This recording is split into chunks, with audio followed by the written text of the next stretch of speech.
გაზრდილი ინფლაციის მაჩვენებლის ფონზე რატომ არ გამკაცრდა მონეტარული პოლიტიკა? ახლა ამ თემაზე ვისაუბრებთ დეტალურად, როგორც დავაანონსეთ ჩვენ სტუმართან ერთად. ჩვენი სტუმარია საქართველოს ეროვნული ბანკის მონეტარული პოლიტიკის განყოფილების უფროსი მარიამ ჭანტურია. დილამშვიდობის მარიამ, მადლობა სტუმრობისთვის. გესალმებით, დიდი მადლობა მოწვევისთვის. რამდენჯერმე დავსვით დღეს უკვე ერთი და იგივე შეკითხვა, რატომ არ გამკაცრდა მონეტარული პოლიტიკა გაზრდილი ინფლაციის ფონზე?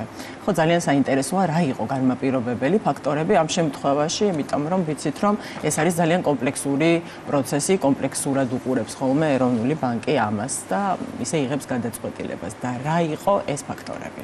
დიახ, როგორც აღნიშნეთ, მონეტარული პოლიტიკის კომიტეტმა 11 თებერვლის ხდომაზე მიიღო გადაწყვეტილება, რომ ზომიერად გამკაცრებული პოზიცია შეინარჩუნებინა და განაკვეთი დავტოვეთ 8%-ზე უცვლელად. როდესაც მონეტარული პოლიტიკის კომიტეტი ზოგადად გადაწყვეტილებას იღებს, მიმოიხილავს რა თქმა უნდა მიმდინარე მდგომარეობასაც და ამ მიმდინარე მდგომარეობაზე დაფუძნებულ აგებულ საპროგნოზო სცენარებს.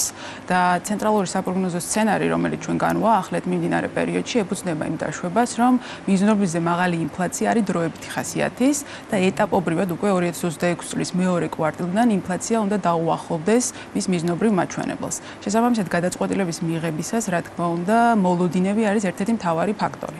თუმცა, როგორც აღვნიშნე, ზოგადად მოლოდინების ფორმირებისას, ანუ პროგნოზის, როდესაც ვამუშავებთ, ასეთ შემთხვევაში დიდი მნიშვნელობა ენიჭება მიმდინარე მდგომარეობის ანალიზს.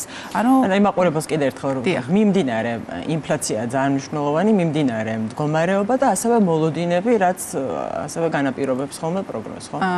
დიახ, ანუ ზოგადად ინფლაციის თარგეტირების რეჟიმის პირობებში მონეტარული პოლიტიკის განაკვეთი პასუხობს მომავალ ინფლაციას, ანუ პროგნოზს. რომ შევახოთ მიმდინარე მდგომარეობას, რა თქმა უნდა, რომელიც ერთ-ერთი განმაპირობებელი ფაქტორია პროგნოზისაც, აქ უნდა გავაანალიზოთ რა იწვევს ინფლაციის მიზნობრივი დონიდან გადახრას. დიახ, აი ამ შემთხვევაში რა იყო, ხო, მიზეზი? თუ შევხედავთ ინფლაციის მიზნობრივი დონიდან გადახრის ძირითად ფაქტორებს, ჩვენ ამაზე ვსაუბრობთ ხშირად, წინა რაუნდებშიც ვისაუბრეთ, რომ პირველი ფაქტორი, ერთ-ერთი პირველი ფაქტორი არის გასული წლის, მათ შორის შესაბამისი პერიოდის 2025 წლის იანვრისაც დაბალი საბაზო ეფექტი. მაგალითად, თლიანი ინფლაცია 2025 წლის იანვარში იყო 3%-ზე დაბალი 2%. და რო ვადარებთ გამოდის მაღალი. დიახ, დაბალ ბაზასთან შედარებით.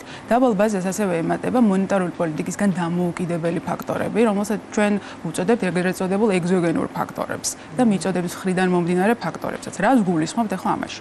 ამაში გულისხმობთ პირველ რიგში საერთაშორისო სასურსათო ბაზრებზე არსებულ დინამიკას. თუ ჩვენ შევხედავთ პირობითად სხვადასხვა პროდუქტს საერთაშორისო სასაქონლო ბაზრებზე, რომელთა იმპორტსაც ჩვენ ვახდენთ და რომელთა წონა ჩვენ სამომხმარებლო კალათაში არის მაღალი, შერეული სიგნალები არის. ცალკეულ ტიპის პროდუქტზე ფასები მნიშვნელოვნად არის გაზრდილი, ცალკეულზე კლებადი დინამიკაც ვლინდება. თავისთავად აღნიშნული გადმოეცემა ადგილობრივ ბაზარსაც.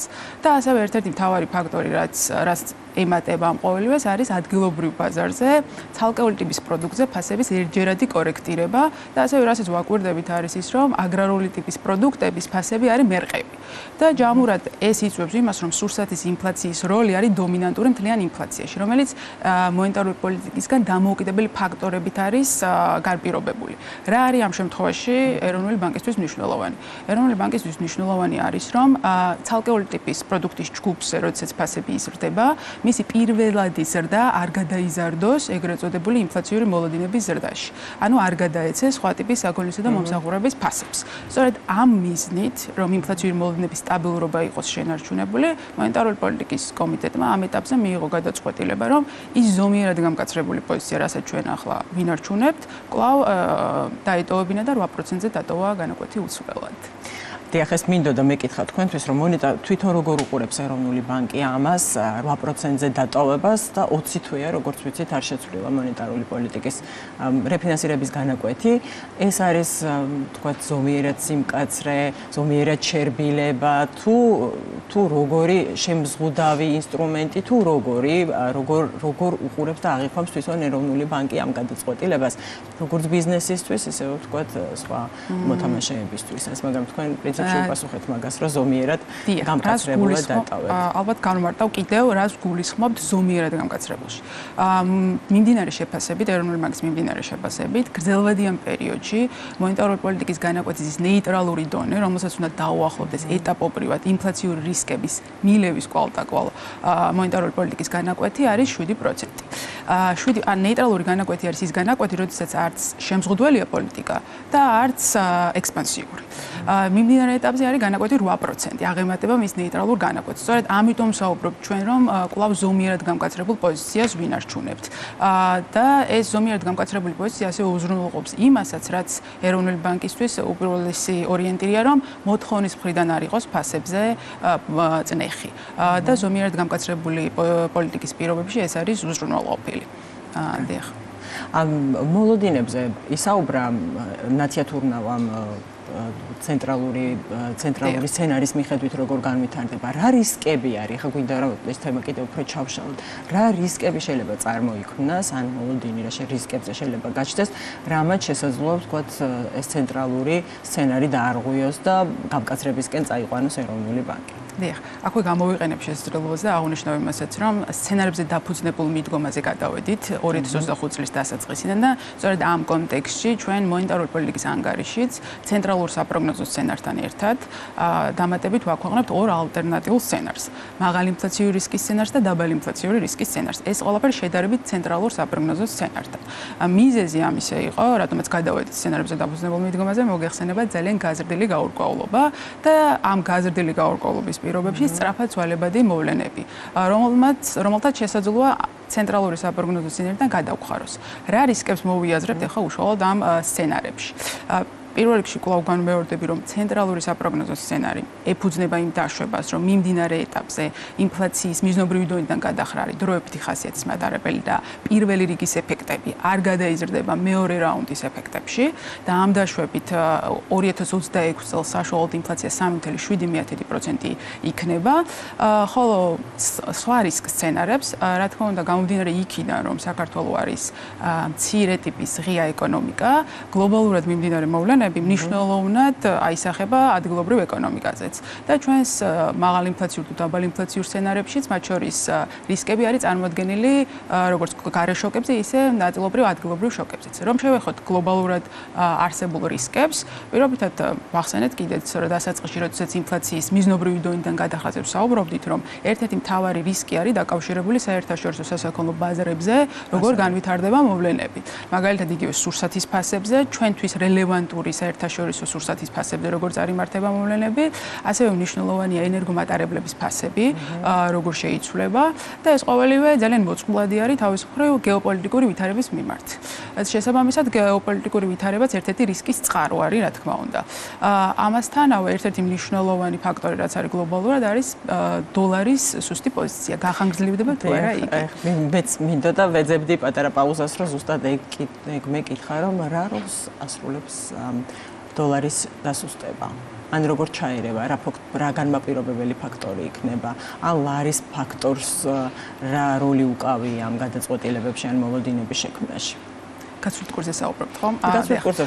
ზოგადად უნდა აღვნიშნოთ, რომ გასული კურსის პოზიცია მაკროეკონომიკური ფუნდამენტალებით განისაზღვრება. იგივე რომ შევხედოთ ჩვენ მაგალითად მიმდინარე ანგარიშის ბალანს, რომელიც არის ერთ-ერთი მთავარი ფუნდამენტური ფაქტორი, 2025 წელს იყო ისტორიულად გაუმჯობესებული. პირველი 3 კვარტლის ჭრილში დეფიციტი მთლიან შინაგან პროდუქტთან 2.1% შეადგენდა. შესაბამისად, ეს იყო ერთ-ერთი მთავარი ფაქტორი, რაც კურსის სტაბილურ პოზიციას განაპირობებდა. დამატებით, რა თქმა უნდა, გლობალურად დოლარის სუსტი პოზიცია ამის ერთ-ერთი ხელშემწყობი ფაქტორიც არის.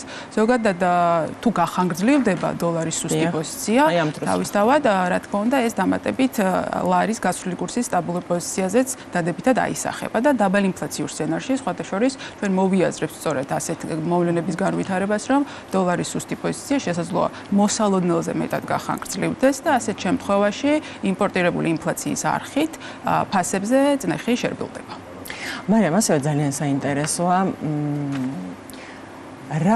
რა შემთხვევაში, მაგალითად ახლა არის თქვენი მოლოდინებია და თქვენი ცენტრალური სცენარის მიხედვით წლის ბოლოსთვის უნდა იყოს საშუალო ინფლაციური მაჩვენებელი 3.1%.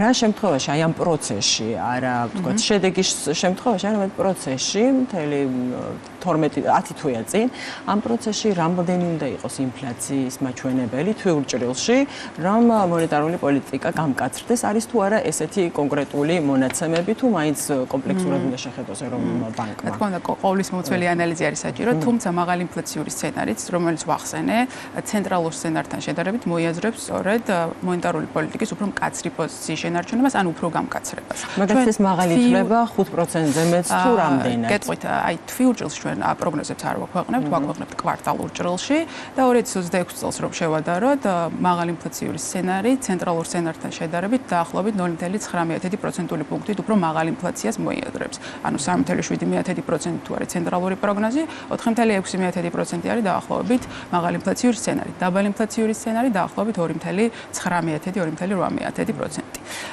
თუ პირობითად დავინახავთ მიმდინარე პერიოდში, რომ მონაცემებში და რისკების რეალიზებისას უფრო მაღალი ინფლაციური რისკები რეალიზდება, თავისთავად, იმიტომაც ვაქვეყნებთ სხვადასხვა სცენარს, რომ საზოგადოებისთვისაც იყოს უფრო ნათელი და ტრანსპარენტული, ამ შემთხვევაში როგორი იქნება მონეტარული პოლიტიკის რეაგირება.